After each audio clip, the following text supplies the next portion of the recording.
Midnight. The Blackwood construction site. The temporary office trailer was a roaring pillar of violent orange fire against the pitch-black sky. Ellie scrambled backward through the freezing mud, her lungs burning from toxic smoke, only to find Preston looming directly over her. His face was smeared with soot, his eyes blown wide with a manic, unhinged hatred. "You ruined my life," Preston hissed, his chest heaving as he raised a heavy steel wrench high above his head, his hands trembling with rage. "I had everything. You couldn't just stay down, could you, Ellie? You had to let that mafia trash parade you around like a trophy." Ellie didn't cower. Bleeding, covered in ash, and cornered in the dirt, she stared up at the man who had once broken her heart. Her expression was a mass absolute, icy defiance. "You can burn my buildings, Preston," Ellie stated, her steady voice cutting right through the crackle of the flames. "But you cannot extinguish my humanity." Preston let out a scream of pure, irrational fury and swung the wrench downward, aimed straight for her head. Bang. A heavy caliber bullet shattered the steel wrench mid-swing, violently ripping it from his hands. Preston collapsed backward with a terrified shriek as Silas, Julian's lethal head of security, stepped out of the thick black smoke. He racked the slide of his pistol, aiming the barrel directly at the center of Preston's forehead. How did a brilliant, independent architect end up fighting for her life in the mud against her cheating ex, backed by the city's most dangerous billionaire mafia boss? To find out, we have to go back to where the nightmare began. Hit that subscribe button and turn up the volume. Because revenge has never sounded this sweet. Revenge is rarely a scream. It is usually the deafening silence of a woman realizing the man she loved is a monster. The Grand Hotel ballroom hummed with the low, expensive murmur of the city elite. Crystal chandeliers through fractured, harsh light across razor-sharp tuxedos and sweeping silk dresses. The air smelled of expensive cedar, expensive champagne, and suffocating ambition. Eleanor Vance adjusted the strap of her dark green velvet gown. She did not belong here. She was a senior architect for the firm that designed the hotel's new West Wing. She was invited strictly as a professional courtesy. She was supposed to show her face, shake a few hands, and slip out the side door before midnight. She stared into her champagne glass.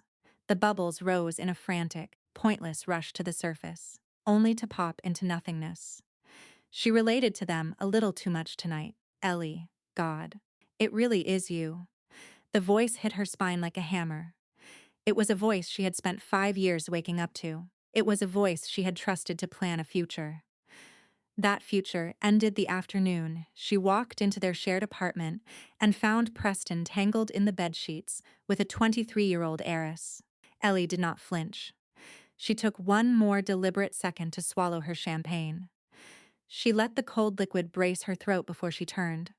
Preston Hayes stood there. He looked exactly the same. He had the same perfectly styled blonde hair. He wore the same easy, arrogant slant on his mouth. His bespoke navy suit was sharper now, paid for by his new father-in-law's limitless bank account. He looked successful. He looked completely unbothered. It made Ellie want to break a glass against the polished marble floor. "Preston," Ellie said. Her voice was steady. It was completely devoid of inflection. He did not come alone. Clinging to his arm like a decorative vine was Savannah Sterling. Savannah was the heiress, the homewrecker, and now, apparently, the wife. Savannah wore a champagne-colored silk dress that dipped dangerously low. Her lips were painted a glossy, triumphant red. She looked at Ellie with large, feigned sympathetic eyes. It was the exact kind of look a victor gives the vanquished.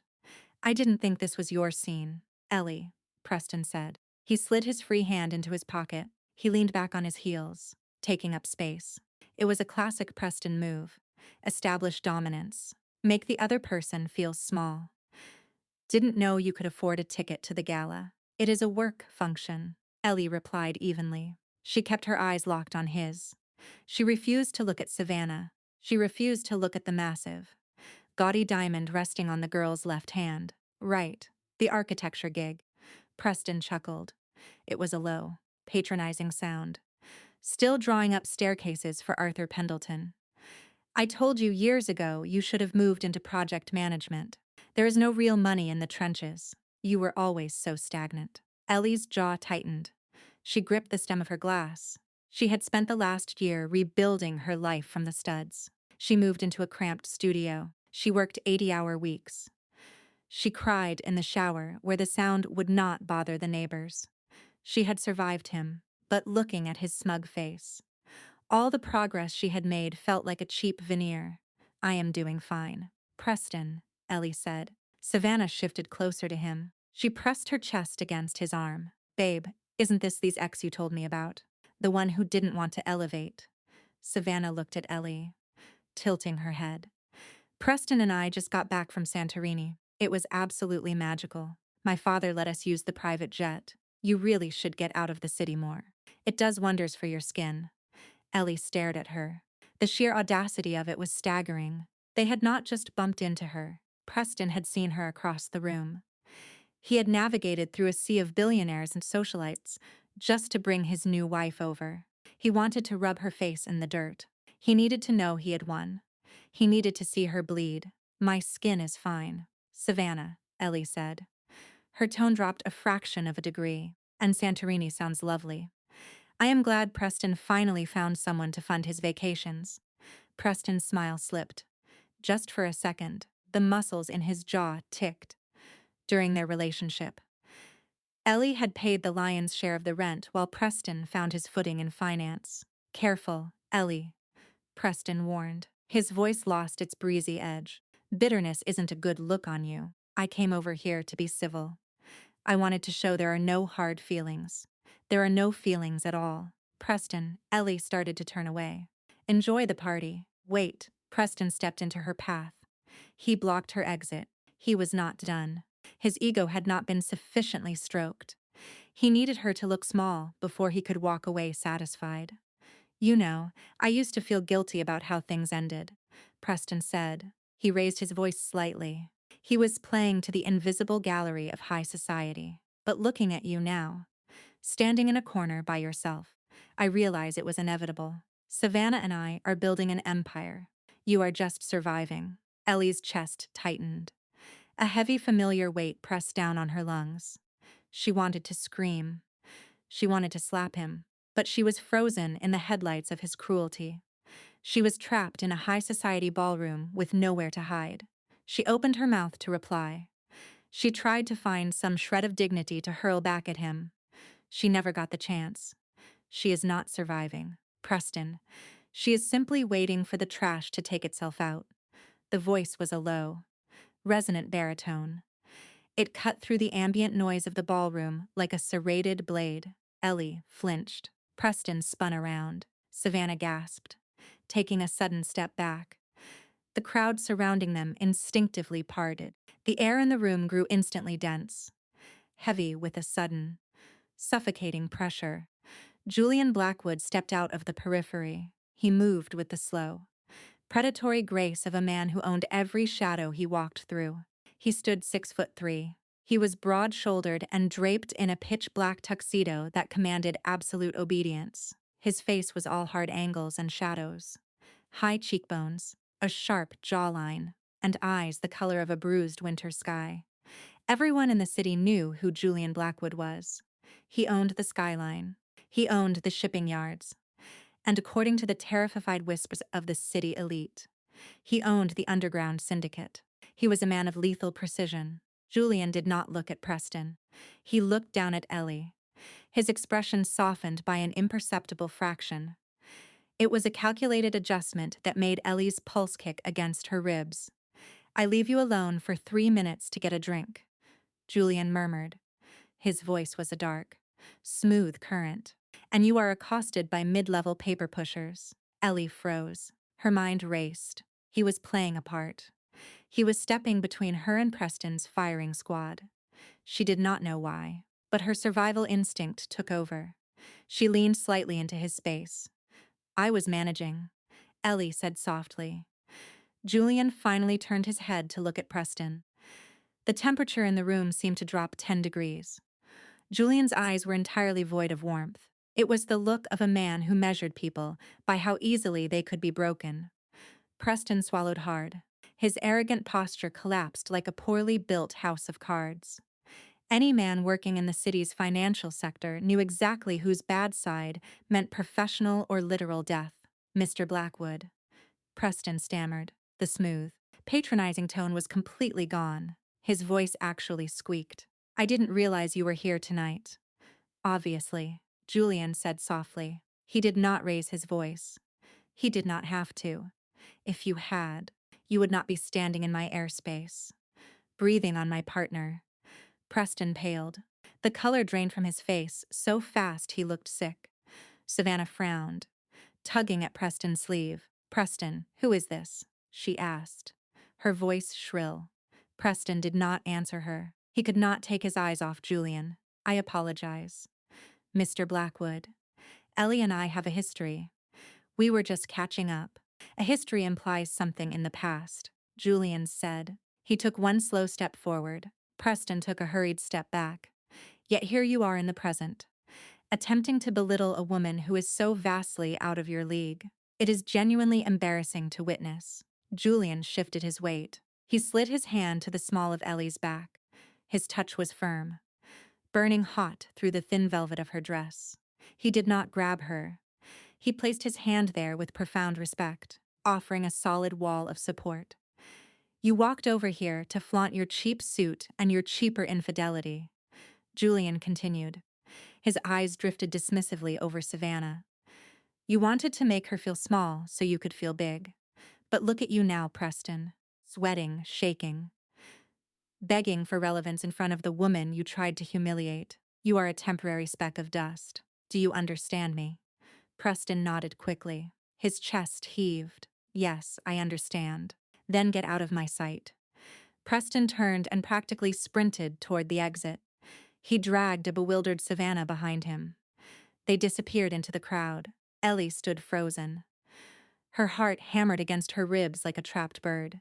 The absolute quiet devastation of his pride was breathtaking.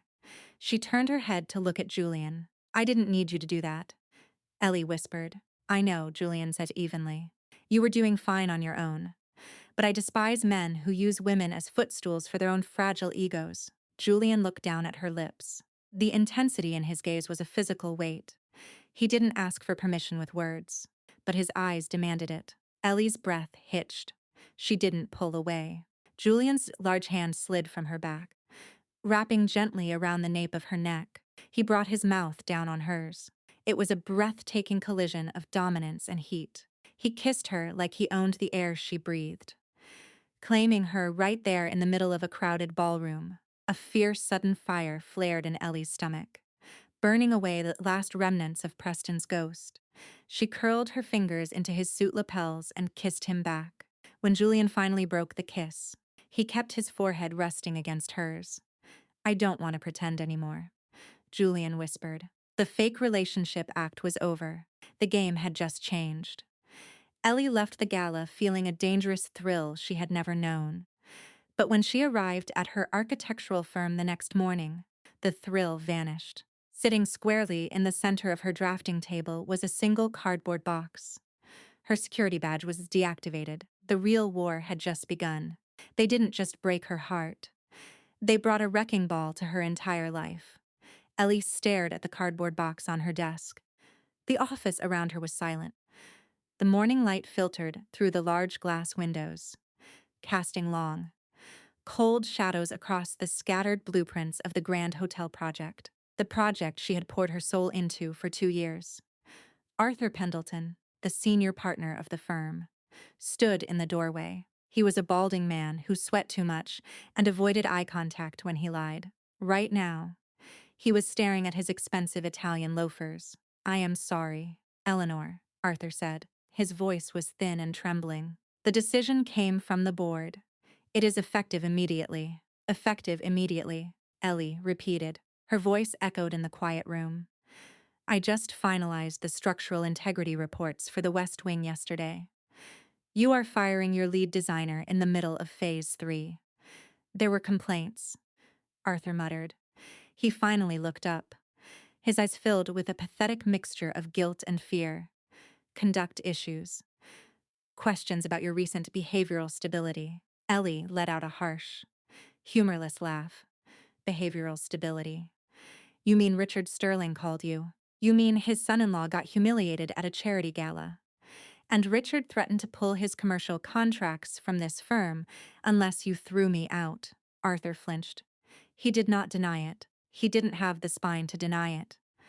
Richard Sterling was a titan in the real estate world, a man who crushed small firms like insects if they didn't bend the knee. Preston had run crying to his new father-in-law, and Richard had casually executed her career before breakfast. Gather your things. Eleanor, security needs your badge in 5 minutes. Arthur turned and practically fled down the hallway. Ellie did not cry. Crying was a luxury for people who had a safety net. She packed her digital tablet, her specialized stylus, and a framed photograph of a bridge she had designed in grad school. She walked out of the glass building with her chin held high, ignoring the pitying stares of her coworkers. She stepped out onto the street. The sky was a bruised, heavy gray. She took the subway back to her cramped apartment in the outer boroughs. She just needed a hot shower. She needed to sit in the quiet and figure out how to survive. She climbed the 3 flights of stairs. The hallway smelled like old cabbage and damp carpet. She reached into her pocket, pulled out her key, and slid it into the deadbolt. It didn't turn. The lock had been changed. Taped to the center of her peeling wooden door was a bright yellow legal notice. It was an immediate eviction order. Clause 4B. Landlord discretion regarding property transfer. Ellie stared at the paper. The ink blurred as a heavy, freezing drop of water hit the paper. The roof in the hallway was leaking again. She pulled her phone out and called her landlord. It went straight to voicemail. She called the property management company. A bored receptionist informed her that the building had been sold at 7:00 a.m. that morning to a subsidiary holding company, a company owned by Richard Sterling. Taken her job. He had taken her home. He had systematically dismantled every pillar of her existence in less than 12 hours. He wanted her on the street. He wanted her broken, desperate, and crawling back to apologize. Ellie walked back down the stairs. She stepped out onto the unforgiving concrete of the sidewalk. The gray sky finally broke apart. The rain came down in heavy, freezing sheets. It soaked through her thin trench coat in seconds. The chill bit into her bones. She stood on the corner of the street, clutching the damp cardboard box against her chest. The city moved around her, entirely indifferent to her destruction. Cars splashed dirty water against the curb. People with umbrellas hurried past, heads down, avoiding eye contact with the woman standing paralyzed in the storm. A heavy, dark despair threatened to pull her under. She had worked so hard. She had played by the rules. She had built her life with integrity and precision, brick by brick, and it had been demolished by a mediocre man with borrowed power. The blinding, aggressive headlights of a vehicle cut through the torrential rain.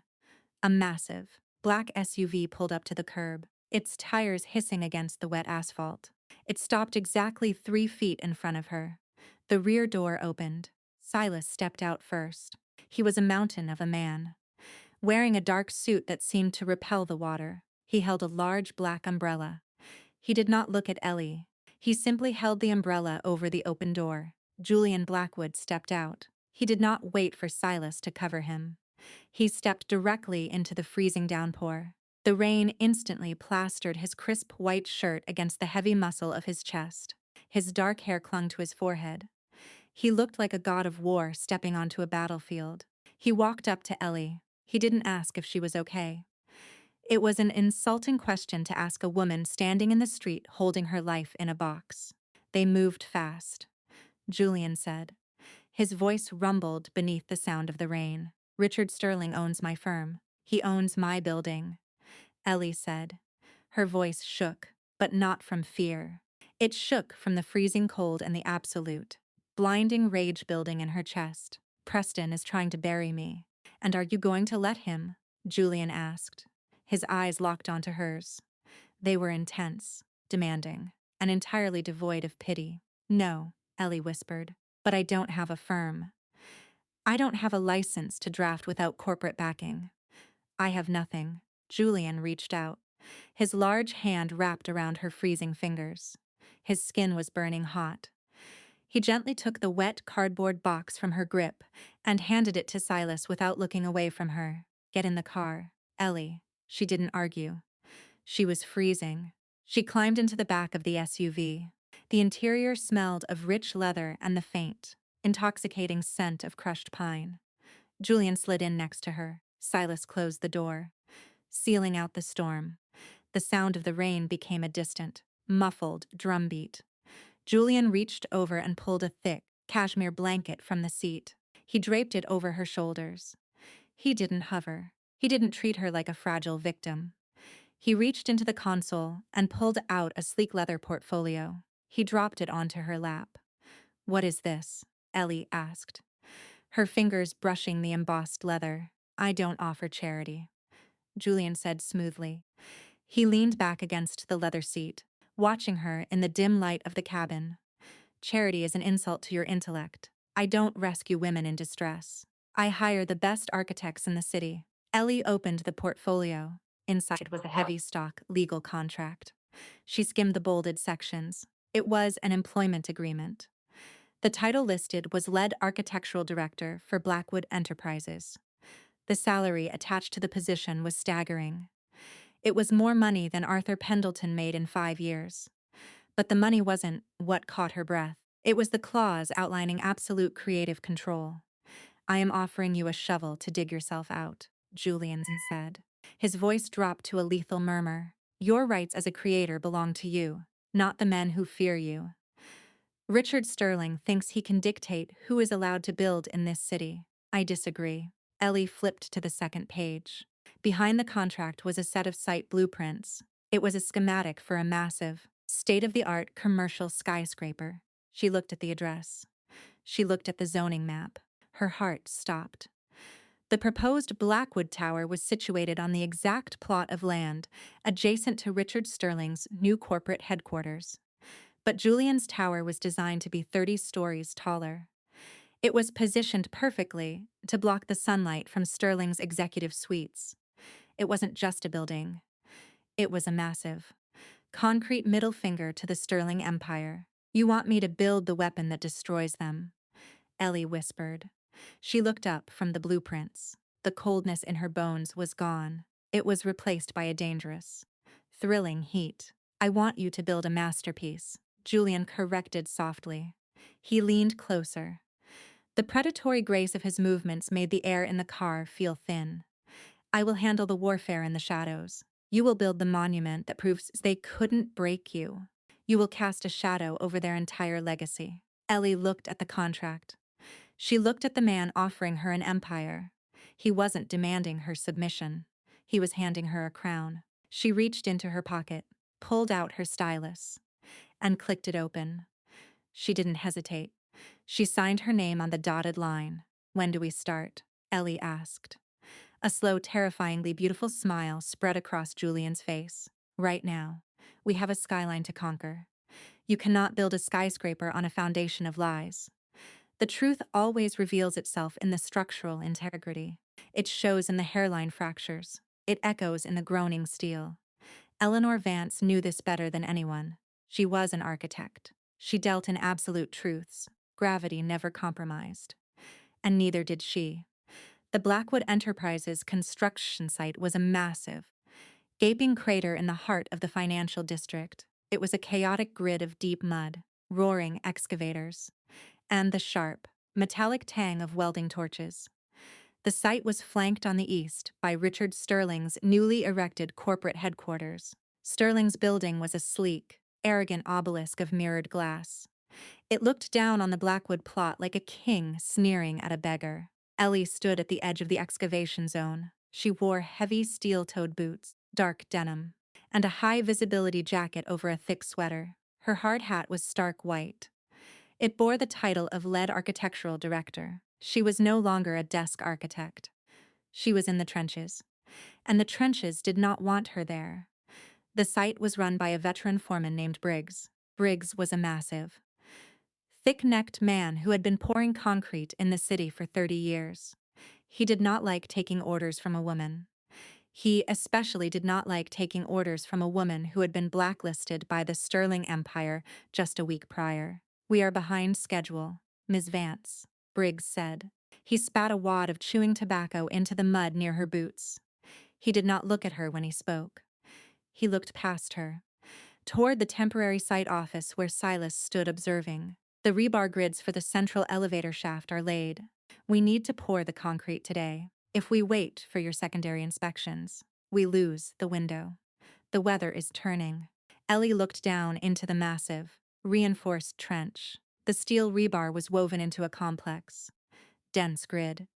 It was the spine of the entire skyscraper. It had to be flawless.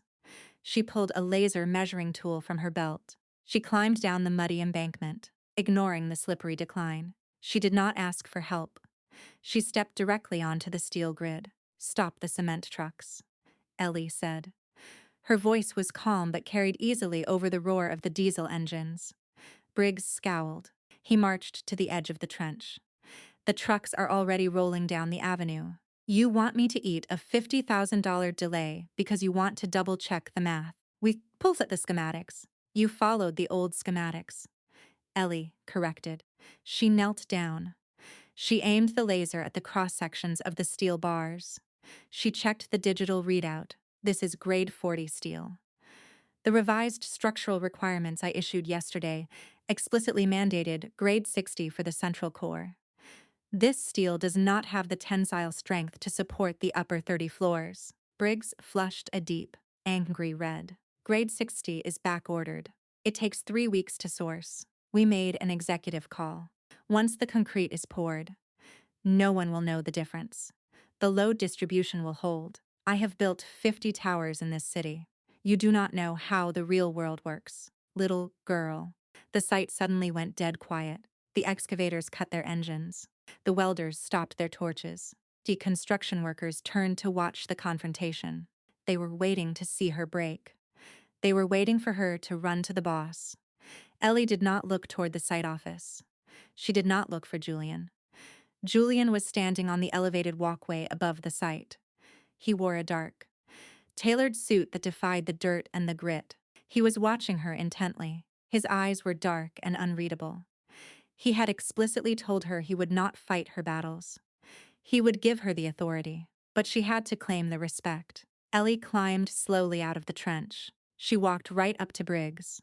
She was a foot shorter than him, but she did not shrink. She did not raise her voice. She did not need to. "Concrete does not lie," Ellie said. Her words were sharp, cutting through the cold morning air. "And human lives do not come at a discount. We do not build to cover things up. We build to protect. If you pour cement over substandard steel, the foundation will eventually fracture. When a Category 4 storm hits this city in 10 years, the elevator core will snap. People will die because you did not want to wait 3 weeks." Briggs tightened his jaw. "Mr. Blackwood wants this tower up fast. He wants to crush Sterling. Mr. Blackwood wants a masterpiece." Ellie fired back instantly. "He does not want a tomb. I am the lead architect. I carry the liability. I carry the moral obligation to every single person who will walk through those doors. You will halt the trucks. You will rip out this grade 40 steel. You will wait for the grade 60. If you cannot follow my safety directives, you can pack up your tools and leave my site immediately." The silence stretched. It was thick and suffocating. Briggs stared down at her. He was looking for weakness. He found none. He looked up at the elevated walkway. He looked at Julian Blackwood. Julian did not say a word. He simply raised one dark eyebrow, waiting for Briggs to comply with his architect. The message was absolute. Her word was law. Briggs exhaled a heavy, frustrated breath. He reached for his radio. "Dispatch, this is Briggs. Turn the cement trucks around. We have a material swap. Get the crew in the trench. We are tearing out the rebar." The tension broke. The crew immediately scrambled to follow the orders. Ellie did not smile. She did not gloat. She simply nodded. "Thank you, Briggs. Let me know when the new shipment arrives." She walked back toward the temporary site office. She felt Julian's eyes tracking her every movement. When she stepped inside the heated trailer, Julian was already there. He was pouring 2 cups of black coffee. He handed her one. His knuckles brushed against hers. The heat of his skin sent a sharp jolt straight up her arm. "You handled him," Julian murmured. He leaned back against the drafting table. "I did my job," Ellie said, wrapping her cold hands around the paper cup. "Though I am sure it cost you a fortune in delays today." "I have endless fortunes," Julian replied softly. "I do not have endless architects with your integrity. You demanded perfection. That is exactly what I am paying for." The slow burn of their partnership was forged in these moments. It wasn't built on grand romantic gestures. It was built over blueprints spread across a dusty table at midnight. It was built in the quiet moments when the city slept, and they were the only 2 people awake, plotting the conquest of the skyline. Julian listened to her. He never interrupted when she spoke about load-bearing walls and wind resistance.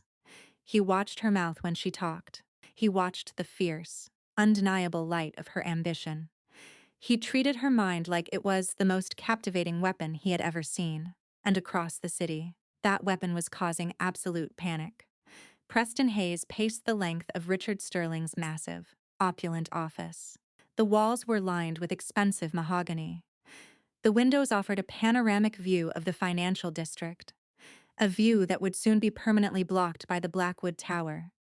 Preston was sweating. His bespoke suit felt suffocating. "She stopped the concrete pour today," Preston said, his voice cracking slightly. "I have a guy on the inside." She caught the material swap. "Richard, she is moving too fast. The foundation is going to be flawless. Once they start vertical construction, Julian Blackwood will dominate the commercial leasing market. Half of our prospective tenants are already holding out to see his floor plans." Richard Sterling sat behind his massive desk. He was an older man with silver hair and cold, reptilian eyes. He did not look at Preston. He looked at the reflection of the city in his window. "You told me she was a nobody," Richard said. His voice was a rasp of dry leaves. "You told me taking her job would break her. You told me she would leave the city." "I didn't know Blackwood would pick her up," Preston pleaded defensively. "It doesn't make sense. Why would a billionaire syndicate boss hire a disgraced mid-level architect?" "Because she is brilliant," Richard snapped. He finally turned to look at his son-in-law. The disgust in his eyes was absolute. "And because you were too arrogant to realize it. You thought you could crush a diamond with a cheap hammer. Now Blackwood is using her to build a fortress right next to my kingdom." Preston swallowed hard. He felt a cold terror gripping his chest. Savannah had been ignoring his calls all day. His access to the Sterling credit cards had been temporarily suspended. He was losing his grip on the wealth he had betrayed Ellie to get. "We have to stop her," Preston urged desperately. "We have to sabotage the site." "Sabotage is for thugs," Richard said coldly. He opened a thick leather file on his desk. He pulled out a stack of heavily doctored financial documents. "We are going to use the law. We are going to make sure Eleanor Vance never draws a single line of a blueprint in this city again. And when she goes down, Blackwood will go down with her. The dangerous thing about standing on top of the world is that the fall takes much, much longer. The air is thinner. The view is intoxicating. It makes you forget about the gravity waiting below." The city zoning board hearing was supposed to be a slaughter. Richard Sterling had stacked the municipal panel with politicians whose campaigns he had heavily funded. The objective was simple: revoke the airspace permits for the Blackwood Tower, claiming the shadow it cast would violate the environmental aesthetics of the district. It was a flimsy legal argument, but corruption did not need logic. It only needed leverage. Ellie walked into the sterile, fluorescent-lit hearing room wearing a sharp charcoal suit. She carried no notes. She carried only a digital tablet and an aura of absolute, terrifying confidence. Julian sat in the back row. He was flanked by Silas. Julian did not look at the board members. He only looked at Ellie. Sterling's high-priced corporate lawyers spent 2 hours presenting theoretical data. They used intimidating legal jargon. They tried to paint the Blackwood Project as a reckless, aggressive eyesore. When it was Ellie's turn, she did not argue aesthetics. She argued mathematics. She projected her schematics onto the massive screen behind the panel. She overlaid the city's complex zoning codes directly onto the geometry of her tower. The opposition claims our structure violates subsection 42B regarding ambient light preservation, Ellie said. Her voice was crystal clear. It commanded the room. However, they are calculating the solar trajectory based on a standard rectangular extrusion. The Blackwood Tower does not use a standard extrusion. She tapped her screen. The 3D model on the wall rotated. It revealed a subtle, brilliant, aerodynamic twist in the upper 50 floors. The structure tapers at a precise 3-degree angle, Ellie explained. This is not just for wind resistance. It specifically redirects the solar reflection down onto the public plaza, increasing ambient sunlight by 12% during peak afternoon hours. We are not blocking the light, gentlemen. We are amplifying it. To deny this permit would be to openly admit you are prioritizing the vanity of Richard Sterling's view over the proven, mathematical enhancement of the public sector. The board members stared at the screen. The math was irrefutable. The press was in the room. If they denied the permit now, the corruption would be glaringly obvious. The lead commissioner cleared his throat, looking nervously at Sterling's pale, furious lawyers. The permit is approved, the commissioner muttered.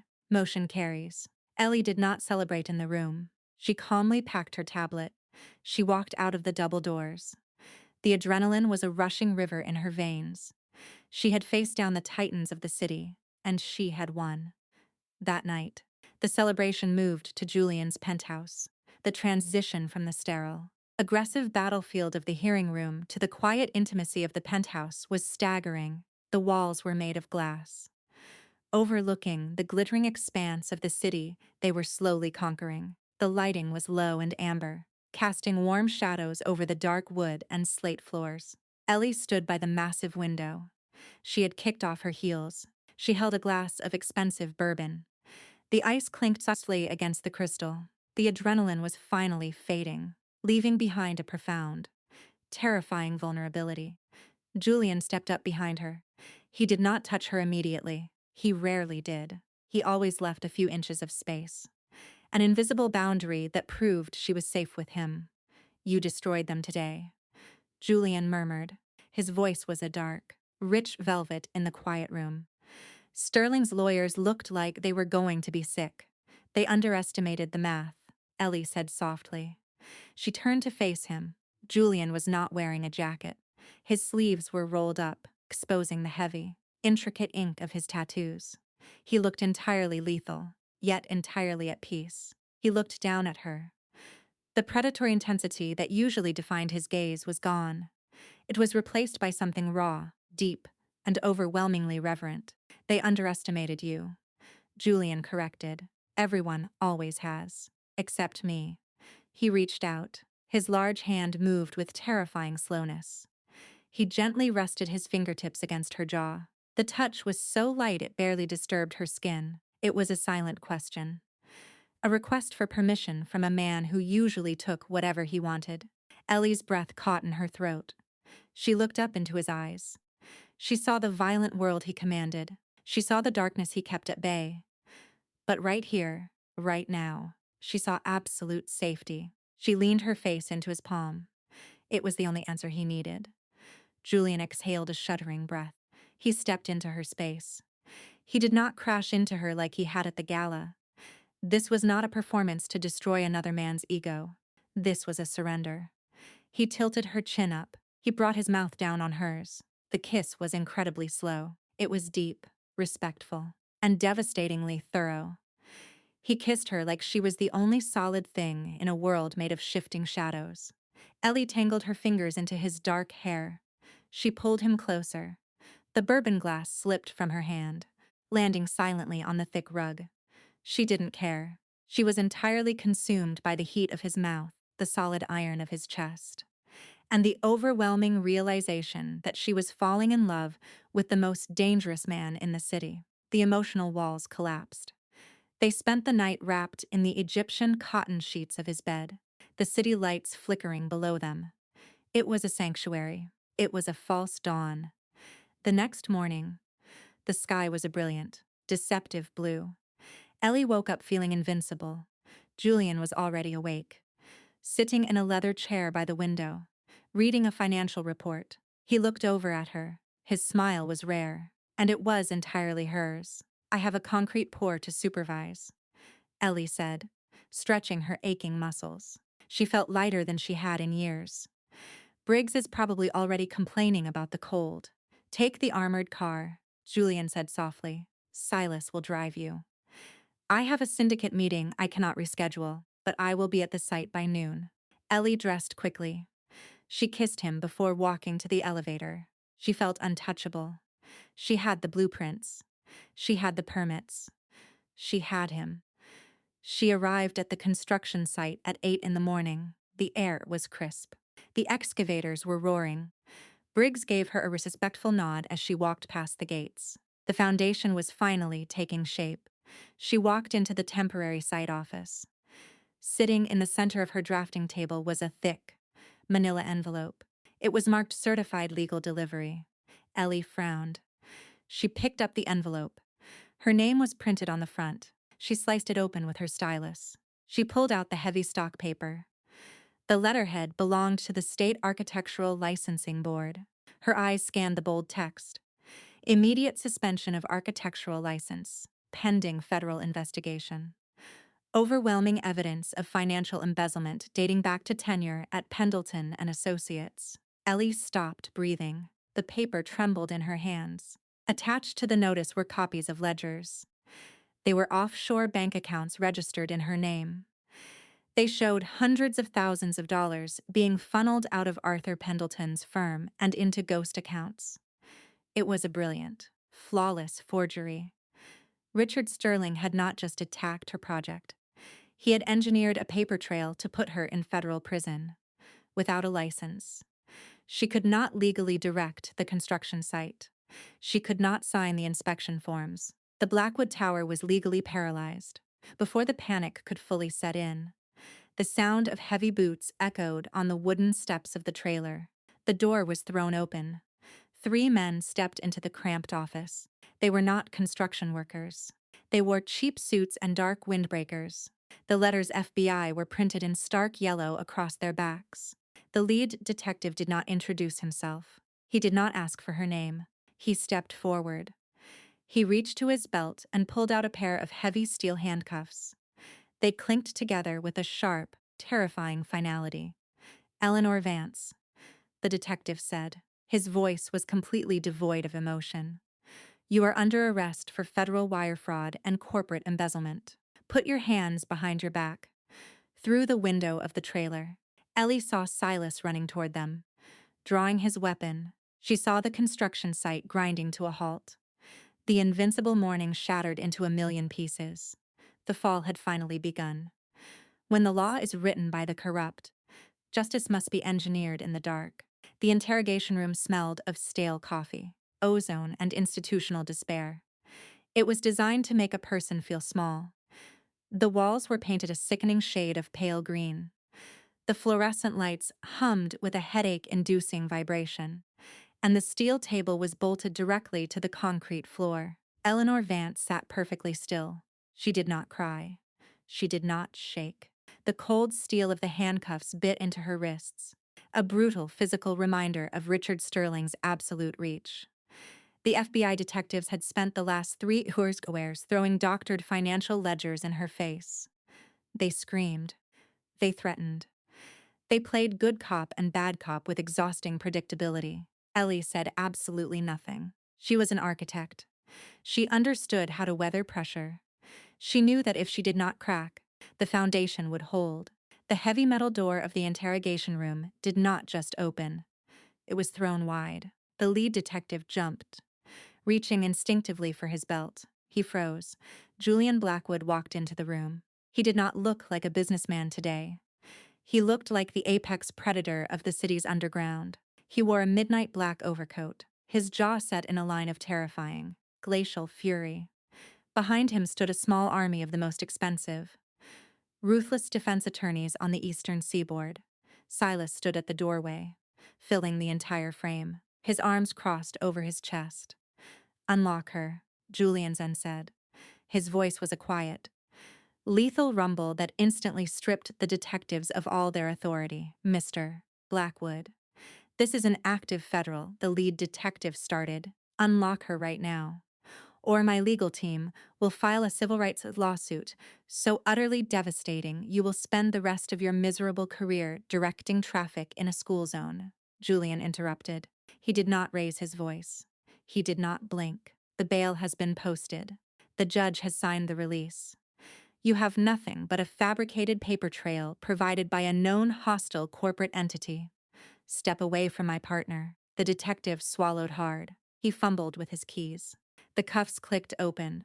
Ellie rubbed her raw wrists. She stood up. Her legs felt heavy, but her spine was perfectly straight. Julian stepped forward. He did not embrace her in front of the men who had tried to break her. He offered her his arm. It was a gesture of profound, unbreakable solidarity. Ellie took it. They walked out of the federal building into the blinding flash of paparazzi cameras. Sterling had tipped off the press. They were shouting questions about embezzlement, disgrace, and the halted Blackwood project. Silas cleared a brutal path through the throng. Julian shielded her from the lenses, his massive frame absorbing the chaos until they were safely secured in the armored SUV. The drive to the penthouse was silent. The adrenaline was leaving Ellie's bloodstream, leaving behind a cold, hollow ache. The state board had suspended her license. She could not legally step onto the construction site. She could not sign a single blueprint. Richard Sterling had successfully amputated her from her own masterpiece. When they arrived at the penthouse, the doors locked behind them with a heavy, magnetic thud. The silence of the massive, glass-walled apartment was deafening. Ellie walked over to the floor-to-ceiling windows. She looked out over the skyline. She could see the crane of the Blackwood site standing frozen in the distance. It looked like a monument to her failure. Julian walked up behind her. He handed her a glass of neat whiskey. "Drink," he commanded softly. Ellie took a sip. The alcohol burned, grounding her in her physical body. "Sterling won," she whispered. Her voice was brittle. "Even if your lawyers drag this out in court for years, the project is dead. You cannot build that tower without a licensed architect of record. The city will revoke your permits by the end of the month." "I do not care about the permits right now," Julian said. He stepped closer. He took the glass from her hand and set it on a side table. He wrapped his arms around her from behind, pulling her back against his solid chest. He buried his face in the curve of her neck. He breathed her in, a deep shuddering inhalation. "I care that you are safe. I care that they did not break you in that room. I am grounded. Julian, I am caged." Ellie leaned into his warmth, closing her eyes. The frustrations was a physical pain in her chest. "I cannot just sit here and hide while Preston and Richard dismantle everything we built." "You are not hiding," Julian murmured. His hand smoothed down her arms. A grounding, respectful touch. "You are rebuilding. In the shadows. The law is a weapon they used against you. Now will you use my weapons?" Over the next 2 weeks, the penthouse transformed from a sanctuary into a war room. Julian kept his promise. He treated her trauma with immense patience, proving that true love involves healing, not just claiming. He did not patronize her with empty comforts. He gave her raw data. He brought in secure, encrypted servers. He gave her unrestricted access to his syndicate's intelligence network. If she could not build her tower in the light, she would dismantle Sterling's empire in the dark. They spent their nights in his massive study. The room was lit only by the blue glow of computer monitors and the amber light of the city. They discussed power, justice, and the fundamental rights of humanity. "My world is violent, Ellie," Julian said one night, watching her trace a structural line on her digital tablet. "I have done things that would make you turn away from me, but I operate by a code. I do not touch the innocent." Sterling uses people as disposable stepping stones. He evicts families to build luxury condos. He ruins careers to stroke his ego. That is true darkness. We are going to take him apart, Ellie said. She didn't look up from her screen. Her eyes were burning with a fierce, terrifying intellect. We aren't going to shoot him. Julian, that is too easy. We are going to erase him. Ellie used her brilliant architectural mind not to design, but to dissect. She began pulling the municipal blueprints for every single building Richard Sterling had constructed in the last decade. She looked for the things that ordinary accountants or lawyers would miss. She looked at the load-bearing calculations. She looked at the zoning allowances for subterranean levels. She looked at the concrete ratios. She was hunting for the fatal flaw in the Sterling Foundation. Her days blurred into nights. She drank too much black coffee. She barely slept. But the sharp, analytical focus kept the despair at bay. Julian watched her with a mixture of awe and absolute devotion. He made sure she ate. He pulled her away from the screens when her eyes grew bloodshot, carrying her to bed and holding her until her racing mind finally quieted. He was her anchor in a raging storm. On the 15th night of her confinement, the storm broke. Ellie was reviewing a series of logistics manifests that Silas had quietly acquired from the frozen Blackwood construction site, even though the site was officially shut down pending the investigation. Materials that had been ordered weeks ago were still arriving at the staging yards. She was cross-referencing the delivery logs against her original architectural specifications. Her finger froze on the trackpad. Her breath hitched. She opened the file for the structural steel deliveries scheduled for the central atrium. She zoomed in on the serial numbers of the massive I-beams that had been unloaded 2 days prior. She pulled up the metallurgical lab report she had filed right before her arrest. The serial numbers matched the grade 40 steel, the exact same substandard. Cheap steel she had explicitly rejected and ordered Briggs to tear out of the foundation weeks ago. Julian, Ellie said. Her voice was a tight, breathless whisper. Julian was instantly at her side. He looked at the screen. What is it? The steel. Ellie pointed at the manifest. Her hand was trembling. Briggs sent the grade 40 back to the foundry. I signed the return order myself. But this manifest shows the exact same batch was redelivered to the site staging ground under a fake invoice, and the status is marked as erected. Julian's eyes narrowed. The ambient temperature in the room plummeted. Erected. They are building it. Arthur Pendleton. Ellie gasped, the horrifying realization crashing over her. Sterling forced Arthur to take over as the architect of record on the site to keep the permits active while I was suspended. Arthur is a coward. He rubber stamps everything. Sterling's holding company secretly owns the steel foundry. They swapped the steel back.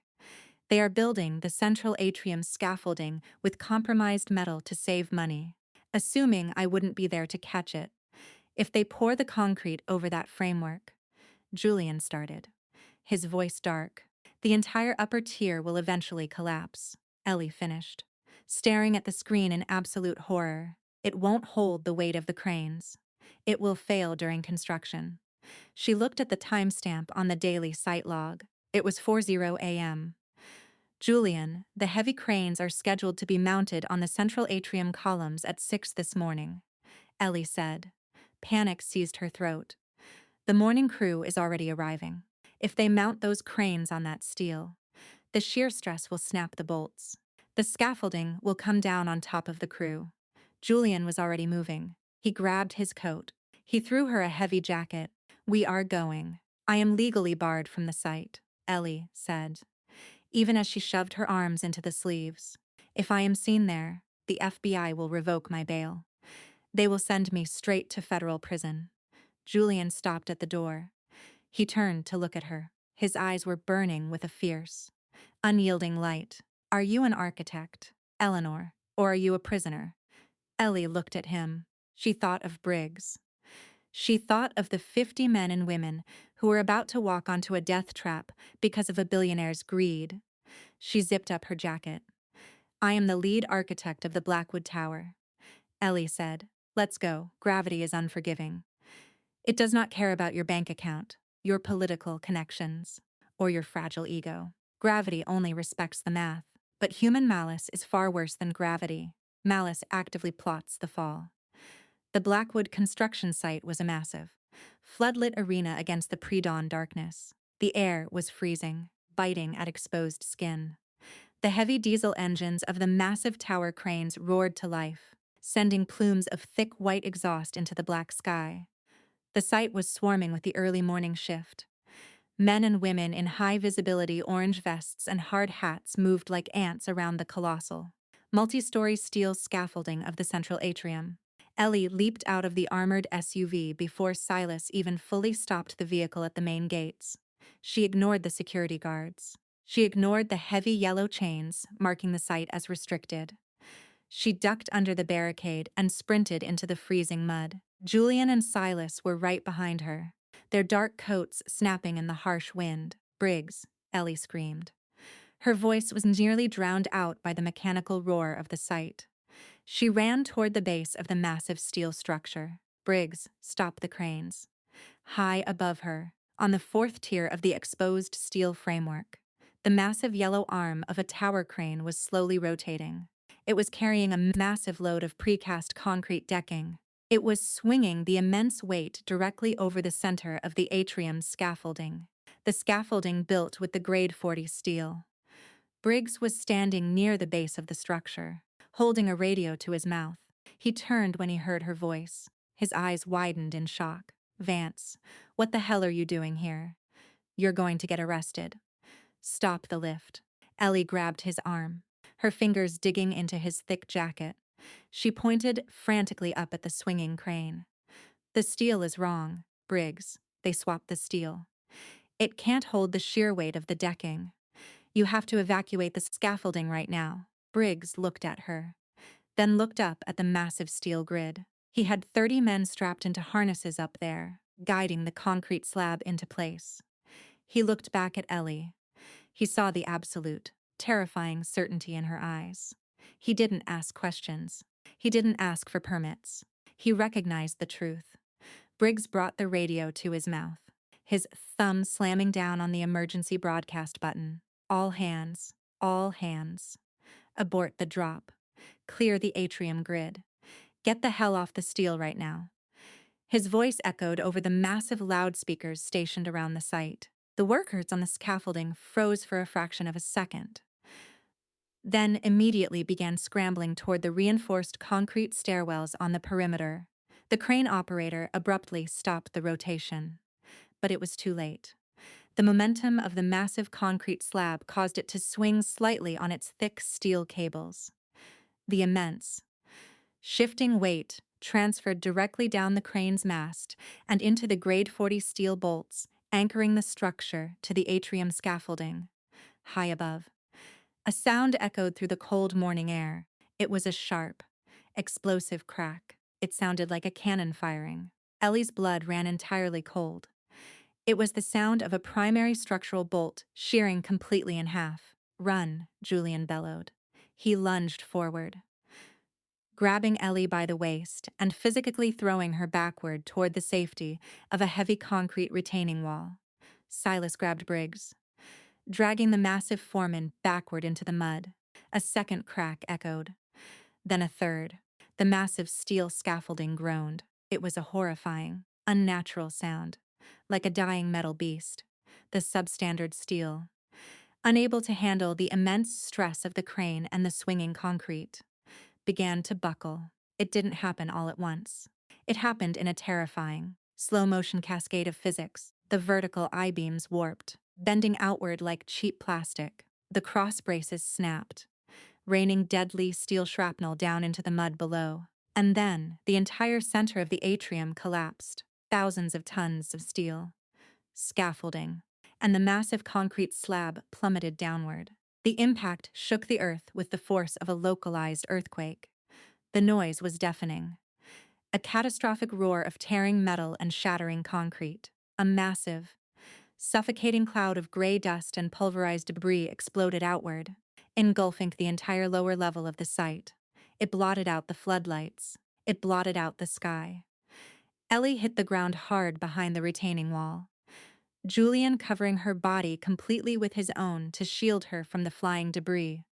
Sharp fragments of metal pinged against the concrete above their heads. The dust rolled over them, thick and choking, for 10 agonizing seconds. The world was nothing but noise, darkness, and violent vibration. Then, the crashing stopped. The silence that followed was worse. It was the silence of a graveyard. Julian rolled off her, his face coated in gray dust. "Are you hurt?" he demanded, his hands quickly checking her arms, her head. "I'm okay." Ellie coughed, pushing herself up. She looked over the top of the retaining wall. The center of her beautiful, meticulously designed tower was a twisted, smoking crater of jagged steel and shattered concrete. The crane hung at a sickening angle, miraculously caught on the outer reinforced pylons. But the entire inner grid was gone. And then through the thick, choking dust, she heard the screaming. "Help! Someone get us out." Ellie didn't think. The self-preservation instinct completely vanished. She was an architect. She knew exactly how the grid was laid out. She knew exactly where the structural voids would be in a collapse. She scrambled over the retaining wall and ran directly into the dense cloud of toxic dust. "Ellie, no," Julian yelled, scrambling after her. She ignored him. She navigated the treacherous, shifting landscape of broken metal. "Briggs," she screamed, coughing violently as the dust burned her lungs. "Where are your men?" Here a voice called out from beneath a massive, tangled web of warped I-beams. Ellie dropped to her knees in the debris. Through a gap in the twisted metal, she saw 3 construction workers. They were trapped in a small void space created by a collapsed stairwell. They were covered in blood and dust, terrified, but alive. "The metal is shifting."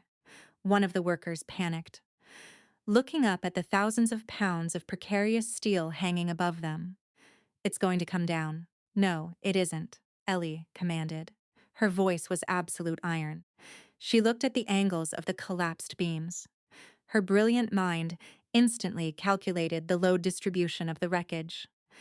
The primary beam is resting on a secondary load-bearing column. It is wedged.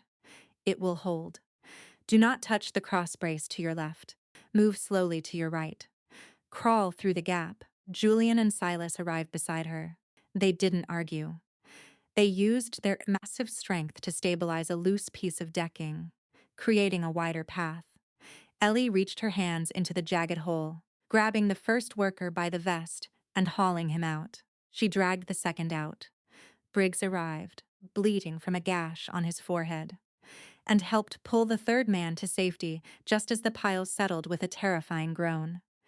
They dragged the men away from the crater just as the wail of emergency sirens pierced the morning air. Fire trucks, ambulances, and police cruisers flooded the site. Ellie stood on the periphery, her hands shaking, her face streaked with sweat, dust, and blood from a small cut on her cheek. She watched the paramedics tend to the workers. By some absolute miracle, the evacuation call had come just fast enough. No one was dead. There were broken bones and lacerations, but no body bags. Then the media arrived. News vans slammed into park outside the gates.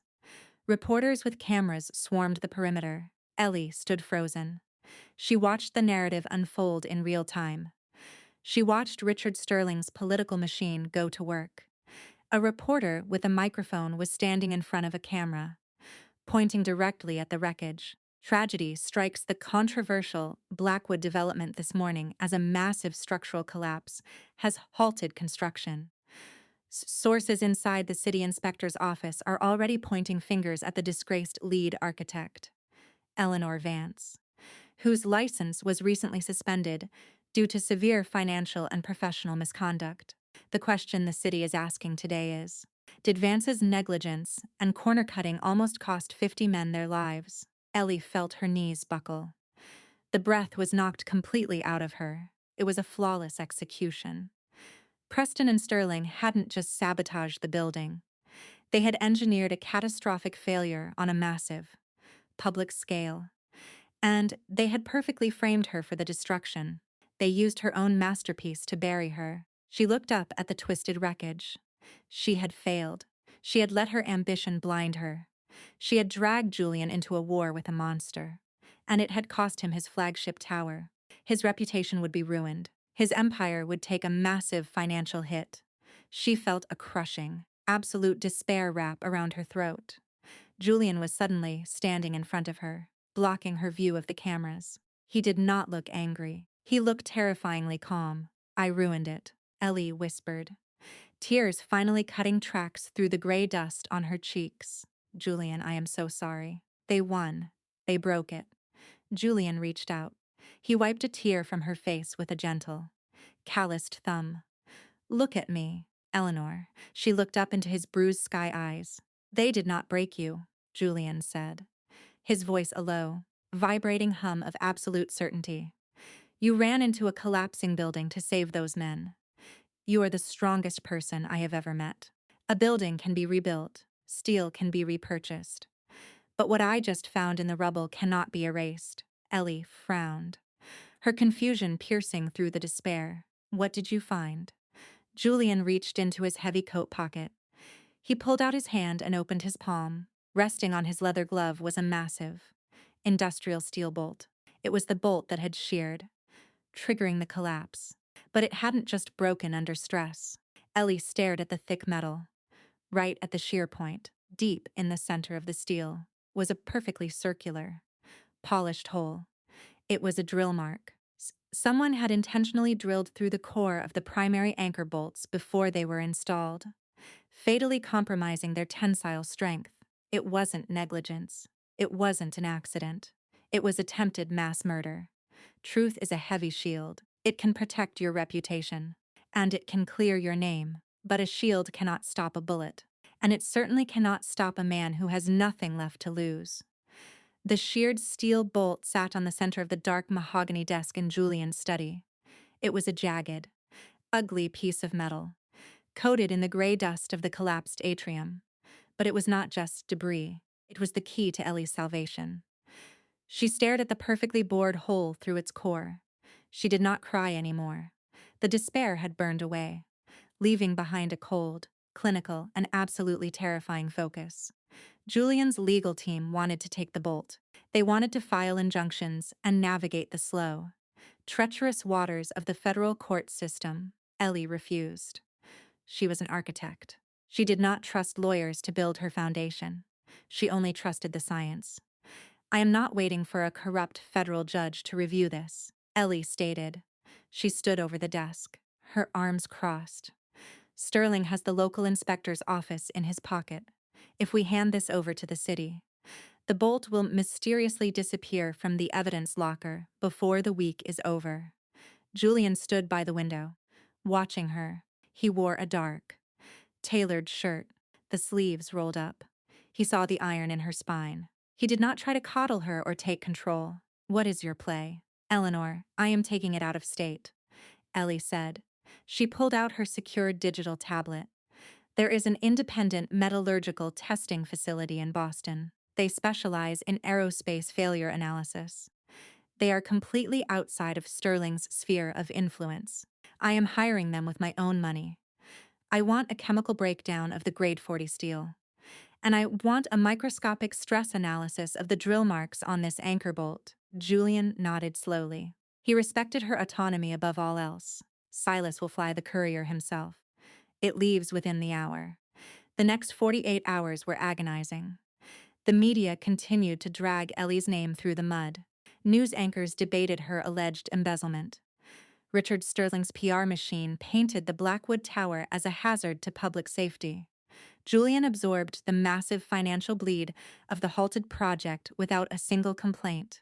He stayed by her side in the penthouse, pouring her black coffee, reviewing blueprints for the rebuild, and waiting. On the third morning, the encrypted email arrived. Ellie opened the attached PDF. It was a 70-page, notarized diagnostic report from the Boston lab. The results were irrefutable. The metallurgical signature of the failed steel matched the exact chemical output of the foundry secretly owned by Richard Sterling's holding company. Furthermore, The microscopic analysis of the anchor bolt proved that the drill marks were made with an industrial diamond-tipped bit less than 48 hours before the collapse. It was premeditated, calculated sabotage. Ellie printed the report. The pages felt heavy and warm from the printer. They felt like victory. "Silas," Julian called out, his voice echoing in the quiet study. The massive head of security appeared in the doorway instantly. "Bring the car around. We are paying a visit to the chief inspector." Chief Inspector Davis was a man who sweated too much and lived far beyond the means of his municipal salary. He sat in his cramped, disorganized office at the city planning department, ignoring the stack of permits on his desk. When the door to his office suddenly locked with a sharp click, Davis jumped. Julian Blackwood stood in front of the door. He did not look angry. He looked like an executioner who had already read the verdict. Ellie walked directly up to the inspector's desk. She slammed the heavy, bound lab report down onto the cheap wood. The sound made Davis flinch. "What is the meaning of this?" Davis stammered, his eyes darting toward the telephone. "You cannot be in here, Ms. Vance. There is an active warrant. The warrant is based on forged financial documents provided by Richard Sterling." Ellie interrupted.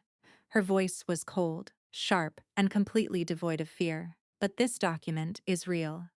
It is a certified, independent metallurgical analysis of the steel from my site. It proves the materials were swapped and intentionally compromised by Sterling's foundry." Davis swallowed hard, sweat beading on his forehead. "I don't know anything about that. The FBI is handling the case." Julian took a slow step forward. The ambient temperature in the room plummeted. "You know exactly what it is, Davis. You signed off on the expedited material swap. You looked the other way when Arthur Pendleton rubber stamped the grade 40 steel. You helped Richard Sterling's attempt to murder 50 of my men." "I didn't know they were going to drill the bolts," Davis blurted out, the panic completely overtaking him. He shrank back in his chair. "Sterling just told me to approve the cheaper steel to slow your project down. I swear to God, Mr. Blackwood. I didn't know they were trying to bring the structure down." Ellie stared at him with profound disgust. "You sold the safety of my crew for a bribe. You are going to pick up that phone right now. You are going to call the federal prosecutor. You are going to tell them that the embezzlement charges were fabricated to cover up corporate sabotage. You are going to grant me full immunity, reinstate my architectural license, and formally clear the Blackwood site for reconstruction.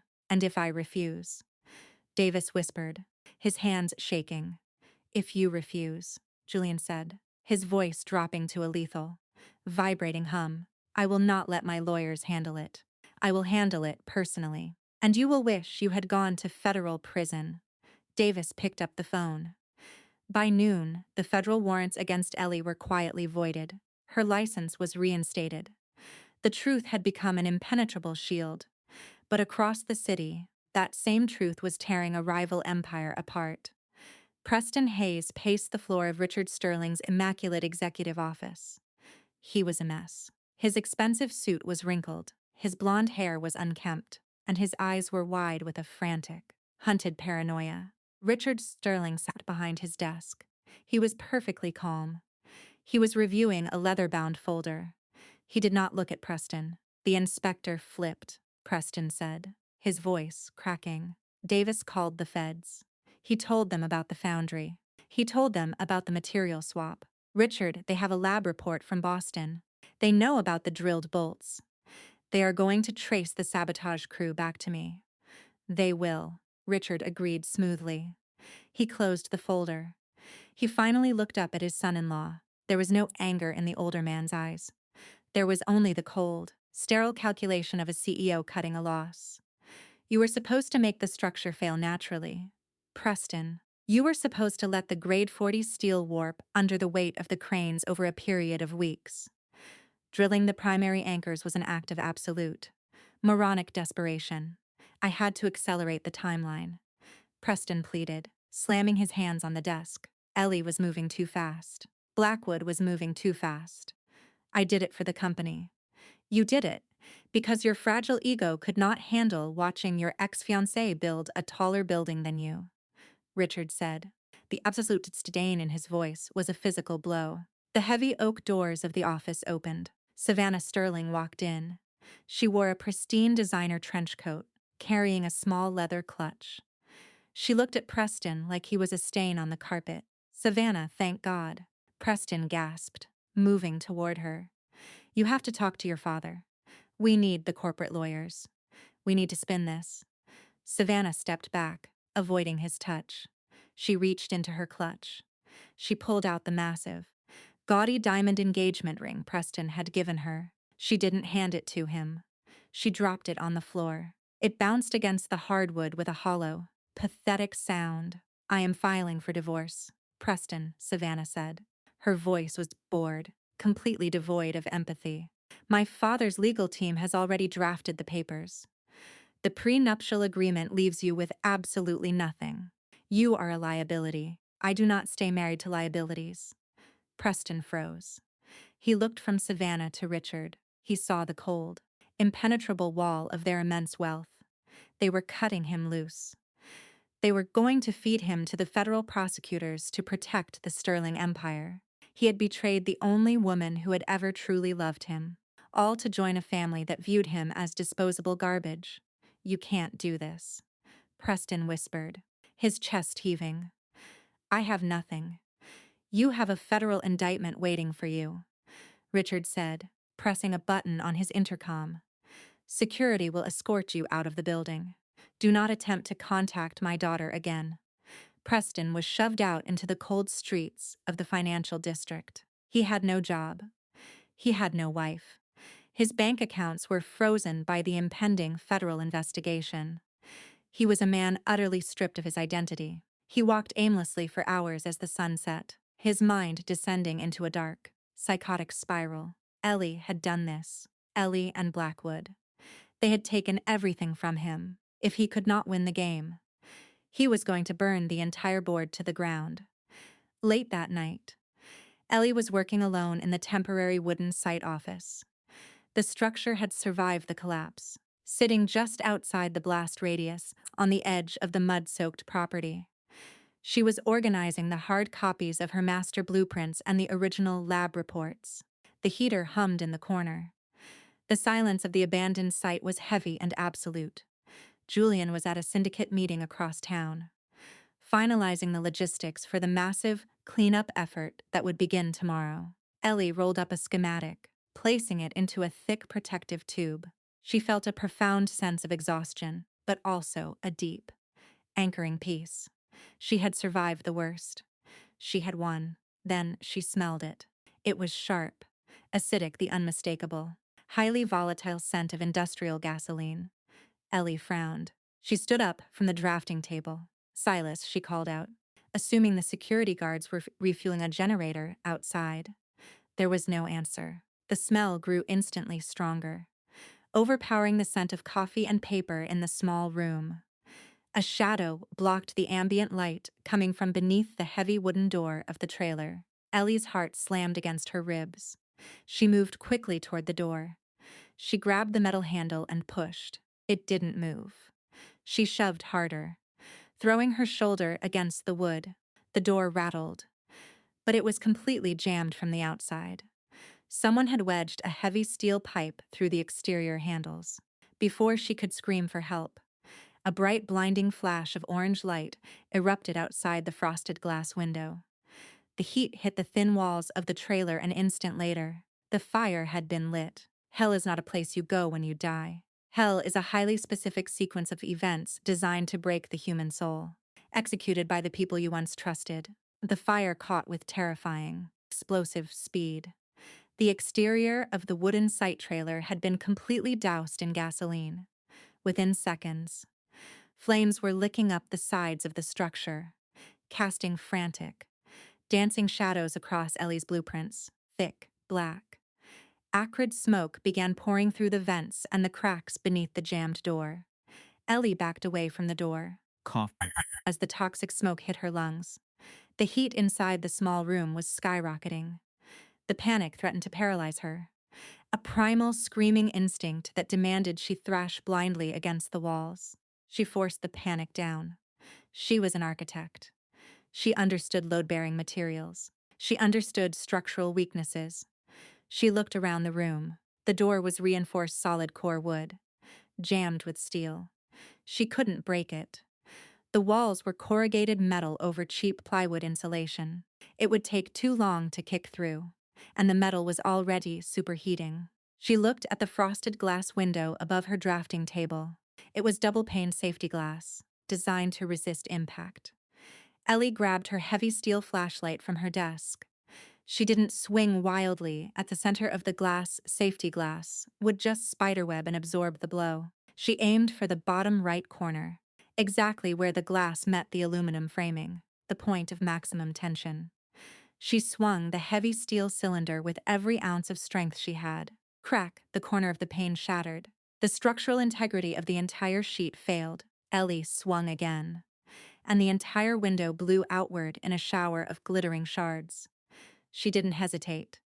She grabbed the thick protective tube holding her master blueprints, threw it out the window into the mud, and hoisted herself up onto the drafting table. The flames were already eating through the ceiling above her, dropping burning embers onto her hair and jacket. She dove headfirst through the broken window, tumbling out into the freezing night air. She hit the cold, wet mud hard, rolling to extinguish a small flame that had caught on the hem of her jacket. She lay there for a second, gasping, pulling the clean, freezing air into her burning lungs. The trailer behind her was a roaring inferno, an absolutely blinding pillar of orange fire against the dark sky. As she pushed herself up to her hands and knees, she heard a sickening sound. It was the heavy, wet sound of a fist hitting bone. Ellie scrambled forward, wiping the mud from her eyes. Through the thick smoke, illuminated by the violent light of the fire, she saw two figures struggling near the perimeter fence. One of them was Arthur Pendleton, her former boss. He was an older man, soft and entirely unaccustomed to violence. He was clutching a silver metal briefcase to his chest. The other figure was Preston Hayes. Preston was completely unhinged. His face was covered in soot and sweat, his eyes wide and manic.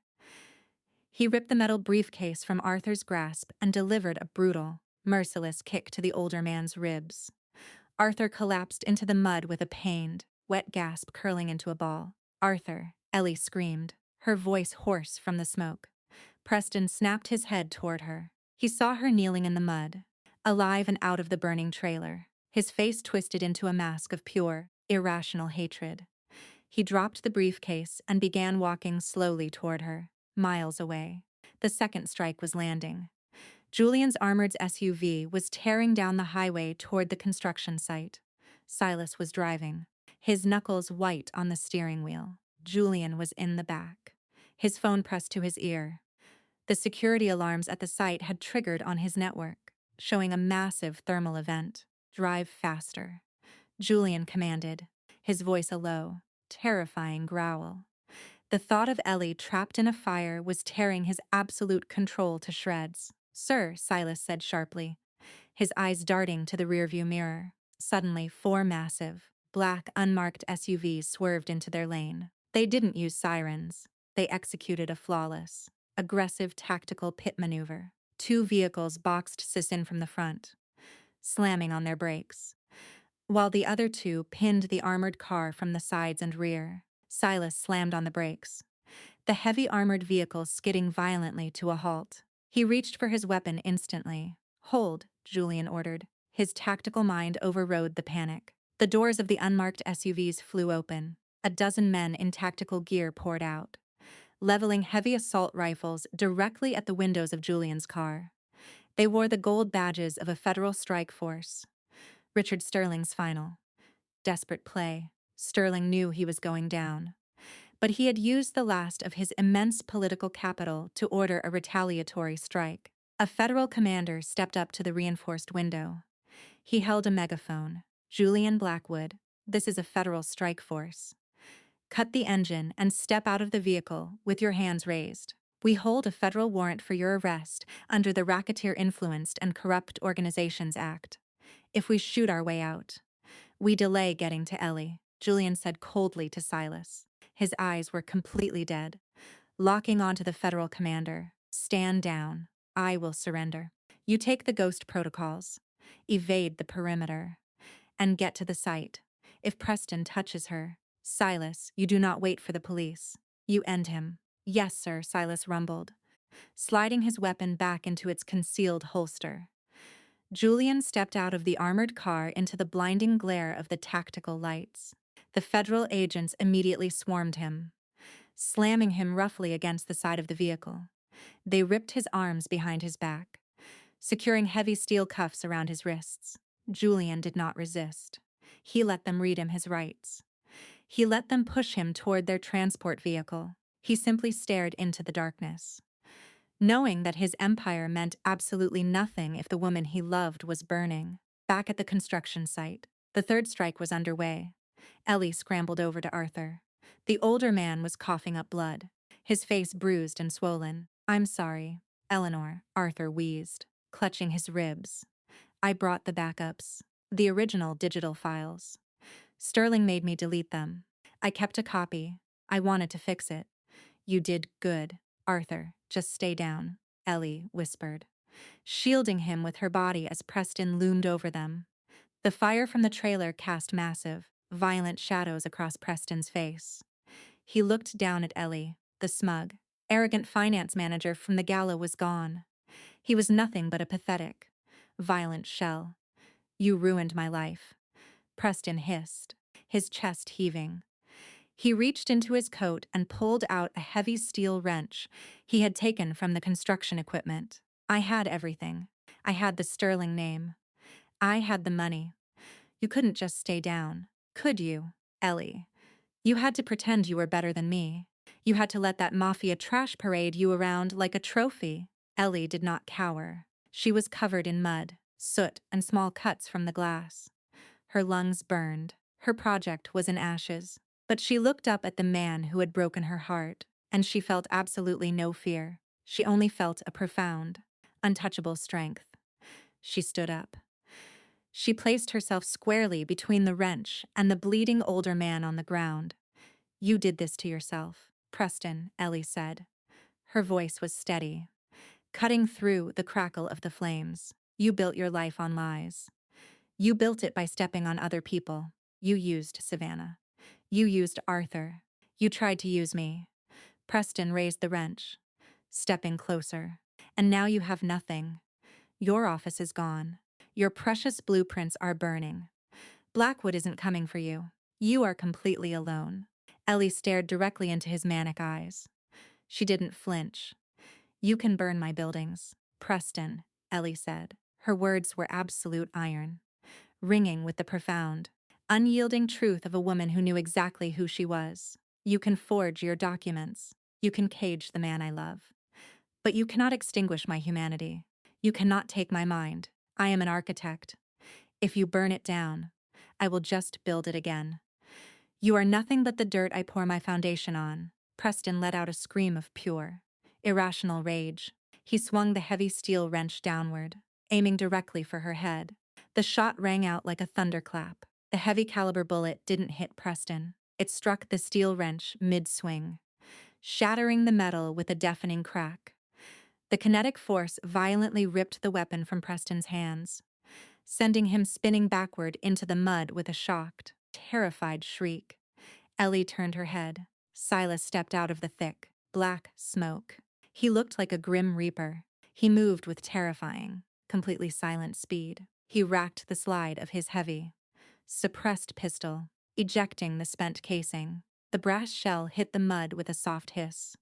Silas raised the weapon, pointing the barrel directly at the center of Preston's forehead. His finger tightened on the trigger. He was operating under Julian's final, lethal order. Preston scrambled backward in the mud, crying, begging, his hands raised in front of his face in absolute terror. Silas, no. Ellie yelled. Silas froze. His eyes locked on the target, mister. Blackwood ordered it. Ms. Vance, he is a threat to your life. He is a pathetic coward, Ellie said. She walked over to Silas and gently, but firmly, pushed the barrel of the gun down toward the ground. If you shoot him, you are just a murderer, and Julian stays in prison.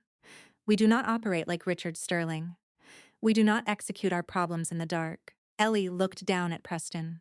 He was sobbing, clutching his bruised hand, covered in mud and ash. He was entirely, utterly broken. We do this my way, Ellie said, the firelight catching the fierce, brilliant light in her eyes. We use the law. We use the truth. Pick up the briefcase. Silas, it's time to build a cage they can never escape. Sterling's men didn't just swap the steel, Julian whispered, his eyes hardening into chips of frozen ice. They actively sabotaged the anchors. They tried to kill my crew to frame you. Julian's jaw clenched, the muscles ticking with a lethal, barely contained violence. Gravity didn't bring this tower down. Ellie, Preston did. Ellie stared at the drilled bolt. The crushing despair instantly evaporated. It was replaced by a cold, blinding rage. The fear was gone. She was done playing defense. Then we don't just erase them, Julian, Ellie said. Her voice was devoid of any warmth. It was the voice of a woman who was ready to go to war. We bury them under their own foundation. A king may rule the board, but the queen is the most dangerous piece in the game. The sirens wailed in the distance, a rising chorus of panic cutting through the cold night air.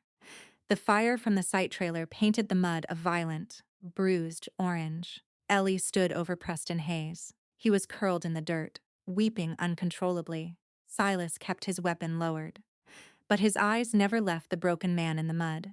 Ellie knelt beside Arthur Pendleton. The older man was clutching his ribs, gasping for air. Silas, Ellie said. Her voice was terrifyingly calm. It was the voice of a woman who had walked through the fire and emerged as something entirely unbreakable. Call the paramedics for Arthur, and call the police for Preston. Let them find him here with the gasoline cans. Let him try to explain this. Ms. Vance, Silas rumbled, his heavy voice strained. Mr. Blackwood has been taken by a federal strike force. Richard Sterling orchestrated a RICO indictment.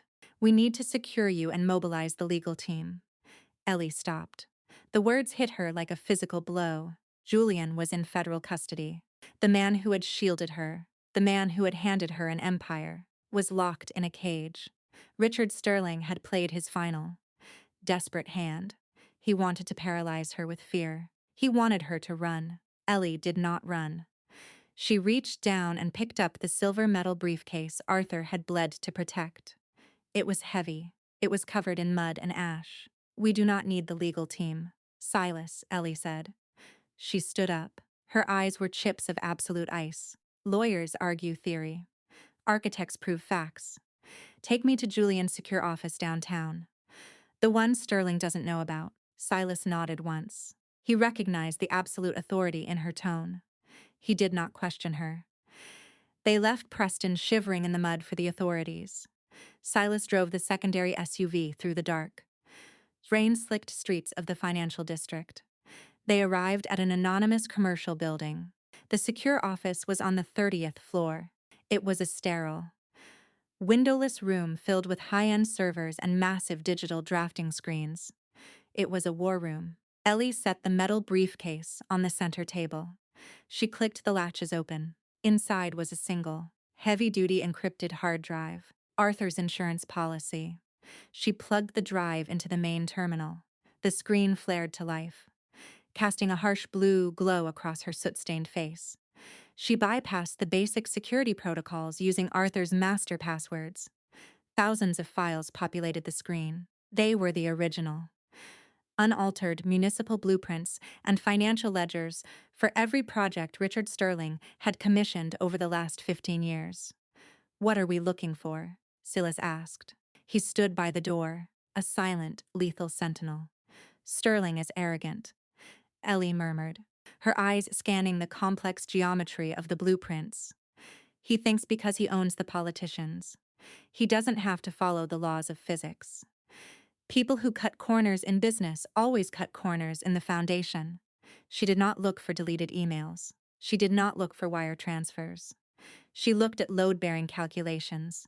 She pulled up the schematics for Sterling's flagship properties, his luxury hotels. his massive residential high-rises, his brand-new corporate headquarters. She layered the structural blueprints over the city's geological zoning maps. Hours passed. The city slept. Ellie drank cold water and kept her eyes locked on the glowing lines of the digital models.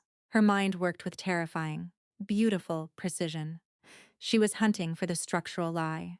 At 4:00 a.m., she found it. Ellie stopped breathing. She leaned closer to the massive monitor. She overlaid the concrete volume orders against the excavated cubic footage of Sterling's 5 largest downtown properties. Silas, Ellie whispered. Her voice trembled with the magnitude of the discovery. Look at this. Silas stepped up to the screen. He looked at the complex grid of blue and white lines. This is the foundation schematic for Sterling's main corporate tower, Ellie explained, pointing with her stylus. He filed permits for a standard 3-level subterranean parking garage. The city approved the excavation volume based on that design. I see the 3 levels, Silas said, squinting at the screen. Now look at the concrete delivery ledgers Arthur saved, Ellie said. She pulled up a separate spreadsheet. Sterling ordered 40% more structural concrete than a 3-level garage requires. He ordered specialized, heavy-duty rebar that is only used for deep earth containment. And look at the electrical grid draw. It is massive. Silas frowned. Where did the extra materials go? Down, Ellie said. Her eyes were wide, burning with a fierce, undeniable triumph. He didn't build 3 underground levels. Silas, he built 5.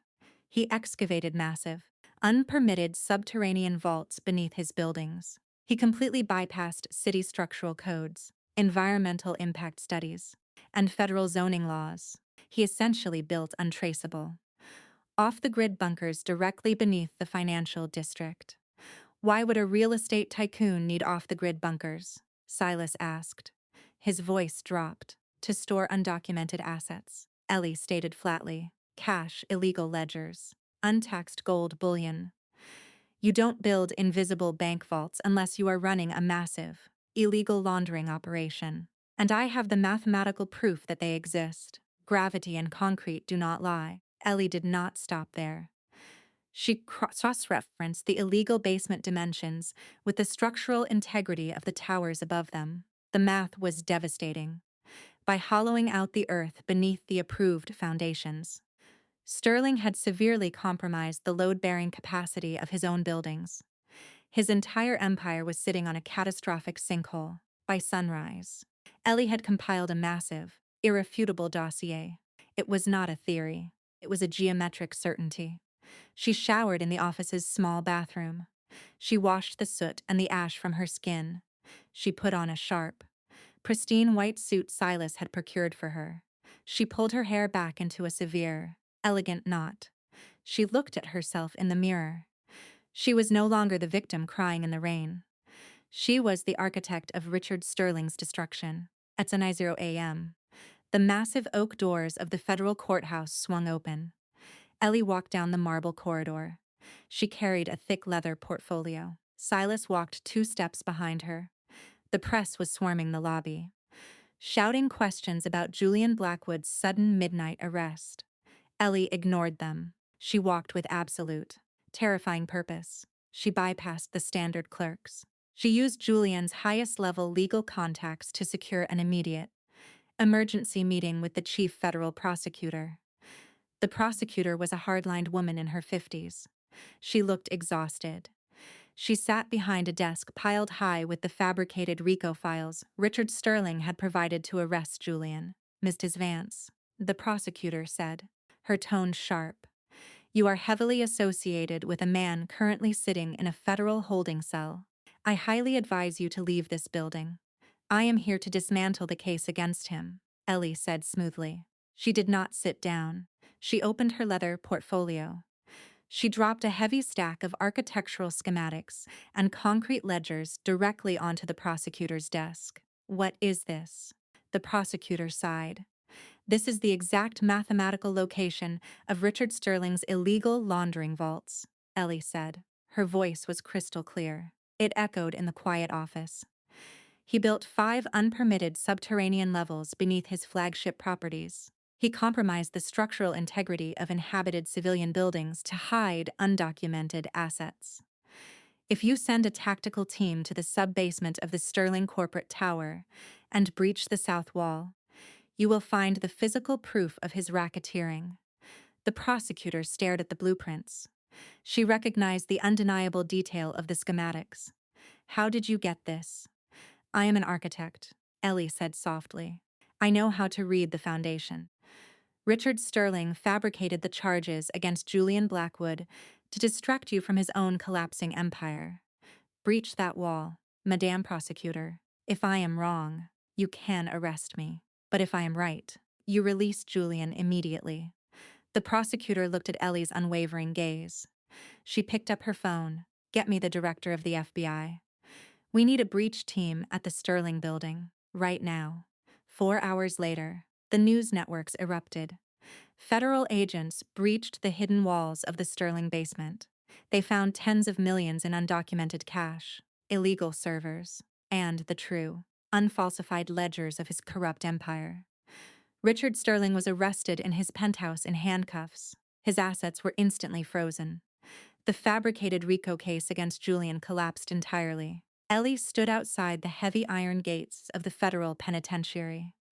The late afternoon sun was breaking through the clouds, casting a warm, golden light across the concrete. The heavy steel door buzzed loudly. It swung open. Julian Blackwood walked out into the sunlight. He wore the same dark suit he was arrested in. He looked tired, but the lethal, unbroken aura of power still surrounded him. He stopped when he saw her. Ellie was leaning against the hood of his black armored SUV. She was holding a pristine set of rolled blueprints. She smiled. It was a genuine, breathtaking smile. Julian walked toward her. He did not care about the guards watching. He did not care about the world. He reached out, wrapping his massive hands around her waist, and lifted her completely off the ground. He buried his face in her neck, breathing in the scent of her perfume. "You burned his empire to the ground," Julian whispered, his voice rough with absolute awe. "No," Ellie murmured, resting her forehead against his. "I just showed the world that his foundation was hollow. We are the ones who build things to last. Let's go home.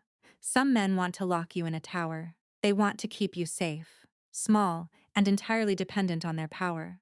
But the right man hands you the bricks. He gives you the mortar. He stands back and watches with absolute reverence as you build your own empire." The gavel fell with a heavy, wooden thud. The sound echoed through the massive federal courtroom like the closing of an iron vault. "Richard Sterling and Preston Hayes," the judge read, his voice devoid of any sympathy, "on the charges of federal racketeering, corporate espionage, and attempted murder. You are hereby sentenced to 15 years in a maximum security federal penitentiary without the possibility of early parole." Preston collapsed into his chair. He buried his face in his trembling hands, sobbing loudly. Richard Sterling stared straight ahead, his face pale and hollow. His immense wealth had evaporated. His political connections had abandoned him. He was nothing but an old, broken man facing a decade in a concrete box. Ellie sat in the gallery. She did not smile. She did not feel the need to gloat. She simply felt a profound, quiet closure. The poison had been drawn from her life. She stood up. Julian stood beside her. He placed a warm, heavy hand on the small of her back. They walked out of the courtroom together, leaving the ghosts of her past exactly where they belonged, in the dark. 1 year later, the sun was shining brightly over the city. The sky was a brilliant, endless blue. A gentle breeze rolled off the harbor, carrying the scent of salt and blooming cherry blossoms. Ellie stood on a raised podium in the center of a massive, sunlit plaza. She was not wearing a hard hat or steel-toed boots today. She wore a stunning, tailored white dress. The fabric moved beautifully in the wind. A delicate diamond band rested on her left ring finger. Behind her stood a masterpiece. It was not a luxury hotel. It was not a cutthroat corporate headquarters designed to intimidate the skyline. It was a state-of-the-art sanctuary and career training center for women escaping domestic abuse and financial ruin. The architecture was breathtaking. It was defined by sweeping, elegant curves and massive walls of reinforced, soundproof glass. It was designed to pull in maximum natural sunlight. It did not look like a fortress, but it was built like one. The foundation was flawless. The structural steel was the highest grade available on the planet. It was an unbreakable safe haven. Ellie had designed every single inch of it. Julian had funded it completely, without asking for a single piece of credit or branding. Hundreds of people were gathered in the plaza. The press was there, their cameras flashing. City officials sat in the front rows, clapping politely. They were the same officials who had once tried to revoke her license. They looked at her now with profound respect. Julian stood just off the podium. He wore a crisp, tailored navy suit. He did not seek the spotlight. He watched his wife. His dark eyes held the same intense, predatory focus he used in the boardroom. But it was entirely softened by an overwhelming, unyielding devotion. He was the most dangerous man in the city. But right now, he was simply a man watching his queen rule her kingdom. Ellie stepped up to the microphone. The crowd instantly fell silent. A year ago, I was told that I was stagnant. Ellie began. Her voice rang out clear and strong over the speakers. It did not tremble. It carried the weight of absolute truth. I was told that my career was over. I was told that my dedication to the foundation was a weakness in a world that rewarded shortcuts. She looked out over the crowd. She made brief eye contact with Arthur Pendleton, who was sitting in the second row, looking healthy and proud. But architecture teaches us a fundamental lesson about the human spirit, Ellie continued. She gripped the edges of the podium. You cannot build a towering life on a foundation of lies. True power does not come from tearing other people down to make yourself look taller. True power comes from the strength of your integrity. It comes from human compassion. It comes from the fundamental right to safety, dignity, and respect. Ellie turned her head slightly. She looked directly at Julian. The rest of the world entirely faded away. Sometimes, the world will try to burn your blueprints, Ellie said softly, speaking directly to him. Sometimes, the people you trust will try to shatter your pillars. But if you find a partner who respects your mind, a partner who does not shield you from the storm, but stands beside you in the rain and hands you the tools to rebuild, you become unbreakable. Julian smiled. It was a rare, devastatingly handsome smile that belonged entirely to her. This building, Ellie said, turning back to the crowd and gesturing to the beautiful glass sanctuary behind her, is not just concrete and steel. It is a promise. It is a promise to every woman who has ever been made to feel small, disposable, or trapped. You have the right to build your own life. You have the right to stand on solid ground. And no one, no matter how much money or power they have, can ever extinguish your humanity. The crowd erupted. The applause was deafening, a roaring wave of validation and triumph. Ellie stepped away from the microphone. She picked up a pair of heavy ceremonial silver scissors. Julian stepped up beside her. He did not take the scissors from her. He placed his large, warm hand over hers. They closed the blades together, slicing through the thick red ribbon. The doors to the sanctuary were officially open. The press surged forward, shouting congratulations. The cameras flashed like lightning. Ellie laughed, a bright, joyous sound. Julian wrapped his arms securely around her waist. He pulled her flush against his chest and kissed her deeply, right there in the brilliant sunlight, in front of the entire world. It was a kiss of absolute equality. It was a vow written in concrete and cordite. They had survived the fire. They had weathered the storm. And they had built an empire that would never fall. If you loved Ellie's relentless fight for justice and Julian's fiercely respectful protection, hit subscribe. We all deserve a love that builds us up when the world tries to tear us down. Drop a comment below if you think Preston and Richard got exactly what they deserved. What an incredible journey we just took together. Eleanor Vance walked through the fire. Quite literally. She did not just survive the brutal betrayal of a cheating fiancé. She completely rewrote the rules of the game. When life handed her ashes, she didn't sit in the dirt and surrender. She used those ashes to mix the concrete for a brand new foundation. This story is a powerful reminder of what true resilience really looks like. We all face moments where we feel small. We all experience times when someone tries to diminish our worth to make themselves feel taller. Preston tried to break Ellie. He tried to feed his own fragile ego by systematically destroying her career and her reputation. But Ellie showed us the ultimate truth about retaliation. True revenge is never about loud, chaotic destruction. True revenge is quiet, undeniable, and massive success. Then, we have the fascinating dynamic between Ellie and Julian Blackwood. On the surface, Julian is the classics dangerous billionaire. He is a man who operates in the violent, unforgiving shadows of the city. But look closely at how he actually loved her. He never locked her in a golden cage. He never fought her battles for her, which would have treated her like a fragile victim. Instead, he handed her the blueprints. He gave her the tools, the space, and the absolute respect she needed to fight for herself. That is the core emotional lesson of this romance. A toxic partner tries to control your world and limit your reach. A true partner builds a fortress around you, sets the back, and hands you the crown. Julian respected Ellie's brilliant mind above all else. He proved that true equality is the only solid foundation for a love that actually lasts. We also have to talk about the concept of the foundation itself. Throughout this entire audio drama, architecture was not just a backdrop or a career. It was a profound metaphor for how we construct our lives. Richard Sterling and Preston Hayes built their entire empires on lies. They relied on corruption, manipulation, and the ruthless exploitation of innocent people.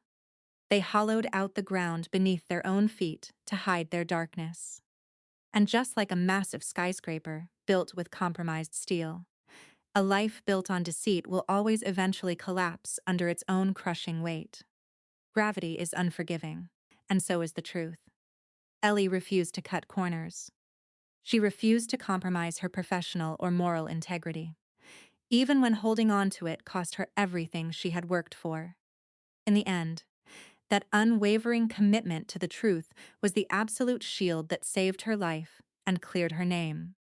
Concrete does not lie, and neither does a pure heart. We want you to take this empowering energy with you today. When you finish listening to this story, remember Ellie's absolute defiance in the mud. Remember her standing in front of those raging flames. She refused to let a mediocre, desperate man extinguish her humanity. You have the fundamental right to build your own life. You have the right to stand on solid, unshakable ground. Never let anyone convince you that your ambition is a flaw or that your intelligence is a threat. Do not ever settle for a love that asks you to shrink yourself to fit into their narrow world. Hold out for the kind of profound respect that elevates you to your highest potential. Thank you for joining us on this emotional and empowering journey. If Ellie's triumph resonated with your own struggles, or if Julian's fierce, respectful loyalty made your heart race, please leave a comment below. Share your thoughts on how you handle toxic people and rebuild your own foundations. Do not forget to hit that subscribe button for more deep, high-stakes drama.